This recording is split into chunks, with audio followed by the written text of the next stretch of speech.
Le porte-parole d'une association qui s'appelle Nice La Vie est en direct sur France Bleu Azur et France 3 Côte d'Azur. En fait, notre invité est patron, chef d'entreprise. Il tient un bar et il représente beaucoup de commerçants azuréens ce matin. Bonjour, Dave Riquier. Bonjour. Donc de cette association Nice La Vie, vous travaillez dans le vieux Nice, vous tenez un bar. Premier ministre, hier soir, vous en avez pensé quoi? Décevant. Clairement. Vous l'avez devant vous, Jean Castex, tiens, ce matin. Vous lui dites quoi? Cohérence. Vous comptez faire que un mois à chaque fois, hein, pour chaque réponse? Non, allez-y, je vous en prie, Dave Riquier. Donc cohérence, ça veut dire quoi? Aujourd'hui, effectivement, on demande un peu de clarté, un peu de cohérence, et surtout que les gens du terrain soient quand même un petit peu mis dans la boucle, parce que... Mais il les rencontre, non. dit-il. Hier encore, il nous a dit qu'il partait partout en France, dans les rues, et il vous dit qu'il vous donne des aides jusqu'à 10 000 euros annoncées par le gouvernement pour les patrons qui en font la demande. C'est une excellente nouvelle, effectivement. On ne peut pas enlever le fait que l'État aujourd'hui mette des choses en place, mais très clairement, moi je vais avoir une phrase un peu plus crue aujourd'hui. L'État ferme, l'État paye, c'est tout. Il n'y a pas à chercher. Aujourd'hui, on nous fait miroiter des aides. Il y a une chose qu'on oublie, c'est qu'on parle aujourd'hui de la survie des commerces. Mais derrière les commerces, il y a aussi des familles, il y a des foyers. Toutes ces choses-là ne sont pas prises en considération. On ne parle que des commerces. Nous, en tant que patron, aujourd'hui, on se soucie surtout effectivement de garder nos commerces ouverts pour continuer à conserver les emplois. Parce que derrière, il y a aussi des employés qui comptent sur nous pour pouvoir continuer à vivre. Et aujourd'hui, je ne vous cache pas que c'est quand même très compliqué. On va parler de la manifestation dans un instant. L'État paye, l'État ferme. C'est ce que vous nous dites ce matin. L'État ferme, l'État paye. Ouais. Ouais. Et donc, l'État vous doit combien? À vous, personnellement? No comment. Ah, mais ça veut dire quoi? Ça veut dire des milliers d'euros? Ça veut dire quoi? On est sur des sommes qui sont assez extravagantes quand même, je dois l'avouer. Pour votre commerce? Moi, je vais dire, j'ai la chance d'avoir un commerce où j'ai des sommes qui sont effectivement dans une moyenne. Après, moi, je ne prêche pas que pour ma paroisse aujourd'hui. Il faut quand même comprendre qu'on a des gens qui sont beaucoup plus en souffrance que nous. C'est-à-dire? Qui dans les Alpes-Maritimes précisément? S'il n'y avait que les Alpes-Maritimes, ça irait. Déjà, on peut prendre les discothèques. Parlons-en des discothèques aujourd'hui. On leur donne 15 000 euros quand certains ont des loyers à 30 ou 40 000, qu'ils ont 60 employés. Qu'est-ce qu'on fait pour ces gens-là aujourd'hui, objectivement?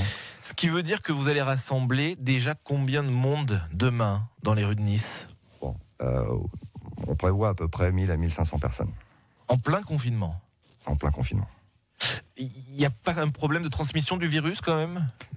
Dave Riquier ? Si on résume bien aujourd'hui, personne ne nous a fourni d'enquête réellement approfondie sur le port du masque en extérieur, la transmission du virus en extérieur. C'est quand même que les gestes barrières, ça permet de réduire le nombre de personnes. Pour ma part, ce sera les gestes sanitaires. Les gestes barrières, j'ai un peu de mal avec ça. Mais là, vous comptez rassembler 1000 personnes dans les rues de Nice, 1000 personnes minimum?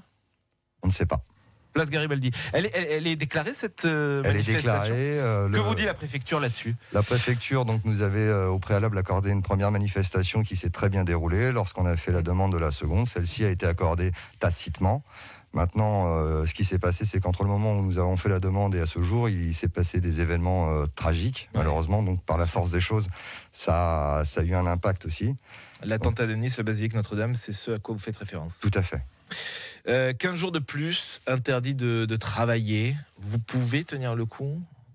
Là, objectivement, je ne sais pas comment on va faire, parce que le premier confinement, effectivement, on nous a dit prenez des prêts garantis par l'État. C'est pas des dons, ce sont des prêts qu'on doit rembourser. Ce ne sont pas des dons. Ces prêts-là ont servi à rembourser des murs de dettes qui ont été constitués par la fermeture de nos établissements. Ok, on a pu retravailler un peu cet été. Maintenant, se faire fermer à nouveau. Comment voulez-vous? Et comment on fait alors? Vous, si vous êtes tout en haut, Premier ministre, Président de la République, ce serait quoi le bon confinement?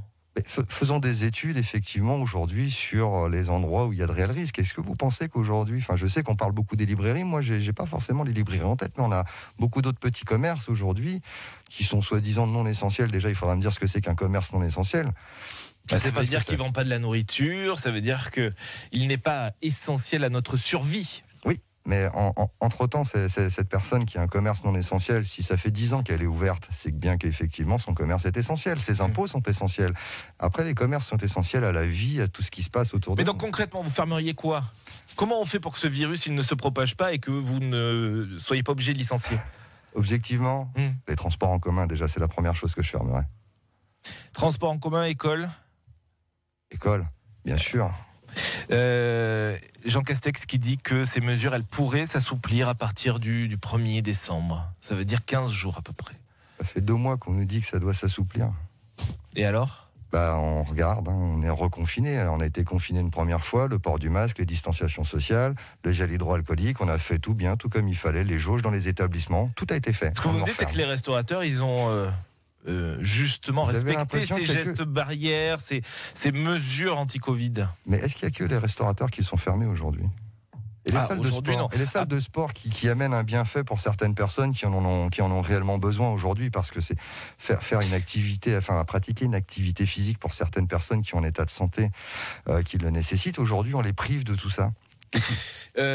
Dernier mot, est-ce que vous savez combien vont mettre la clé sous le paillasson de commerçants, d'artisans? Alors une chose dont je suis sûr, c'est que la première semaine du premier confinement, il y a 90 commerçants qui ont mis la clé sous la porte en une semaine dans le Vieux-Nice. Il y a 755 commerçants dans le Vieux-Nice, donc 90 la première semaine. Je vous laisse imaginer les dégâts aujourd'hui. L'État ferme, l'État paye, c'est ce que vous nous avez dit, Dave Riquier de l'association de Niceville. Et donc cette manifestation demain 14h, place Garibaldi. Sur France Bleu Azur, dans le prochain journal à 8h30, bien sûr, on va revenir sur ce qui a été annoncé par le Premier ministre et puis sur le fait aussi qu'on ne comprenne pas pourquoi on n'a pas le droit de profiter des espaces naturels où il y a peu de monde, que ce soit la montagne, la campagne